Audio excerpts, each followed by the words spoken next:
Hi, today I'm going to talk about some of our vocab words that we're going to be using in our Illustrator class.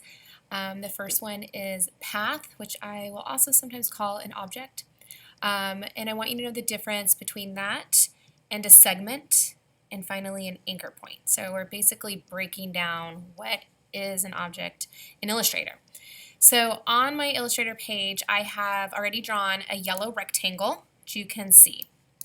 If you look at it, once I select it, you might notice there's, I guess, 5 blue little squares that light up. So these little blue squares are actually anchor points. The one in the middle is just identifying where the center is. It's actually not an anchor point, so we'll not pay attention to that guy for today. But these other 4 are anchor points that can be moved if we wanted to move them. And when we move it, it changes our shape here. Okay, so this particular object, also called a path, has 4 anchor points. The lines that connect the anchor points, I'm going to delete this one right now, are considered segments. So between this bottom anchor point and this one on the top, there's a segment that connects them together. Currently, this object, this path, has 3 segments, and it's open at the bottom. So I can connect that last segment. There we go. So now there are 4 segments. This is one object, 4 anchor points. And let's see here. Down below, I have another object, this little squiggle I drew. This is also a path or an object, a separate one. And this one, can you count how many anchor points this one has? I'm going to zoom in for you so you get a better look. I know it's tricky, those anchor points, they are teeny.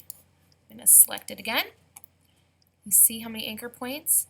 There's 1 anchor point, 2, and 3 anchor points.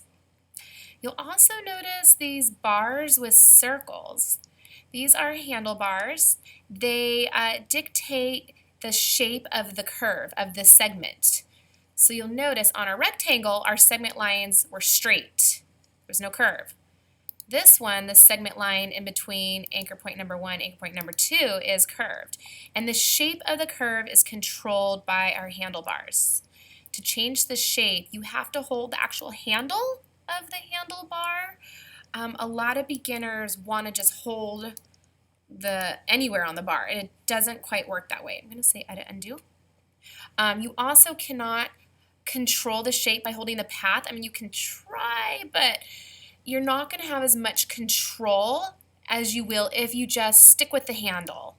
So for this class, I want you all to really get in the habit of controlling the shape of curves by pulling the handle of the handlebar. So don't click the bar and don't click the path to change the shape. It's just not for fashion illustration, not for this class. You'll have the most control by pulling the handle. All right, that's it for this super short video.